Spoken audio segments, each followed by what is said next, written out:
వికారాబాద్ జిల్లా పరిగిలో ఆర్టీసీ కార్మికుల మౌన పోరాటం నిర్వహించారు. మూడో రోజు ఆర్టీసీ సమ్మెలో భాగంగా డిపో ముందు బైఠాయించి మౌనంగా నిరసన వ్యక్తం చేశారు. నర్సంపేట ఆర్టీసీ డ్రైవర్ శంకర్ మృతి పట్ల మౌనం పాటించి సంతాపం తెలిపారు.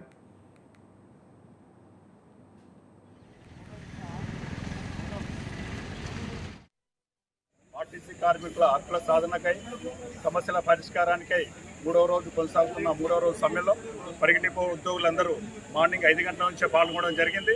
ఇటువంటి అఘాయితాలకు కూడా ఎవరు కూడా పాల్గొనవద్దు.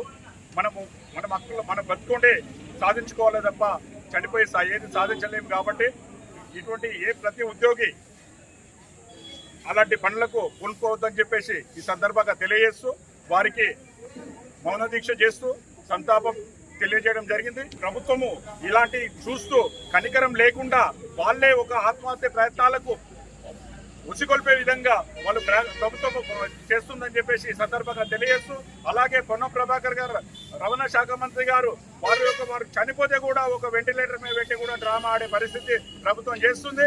అది సరైన పద్ధతి కాదు.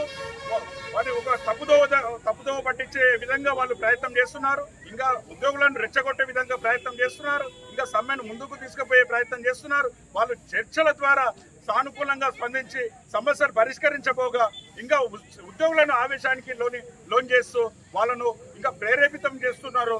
ఇటువంటి పద్ధతి సరైనది కాదు. వాళ్ళు వెంటనే జేఏసీ నాయకులను చర్చలకు పిలిచి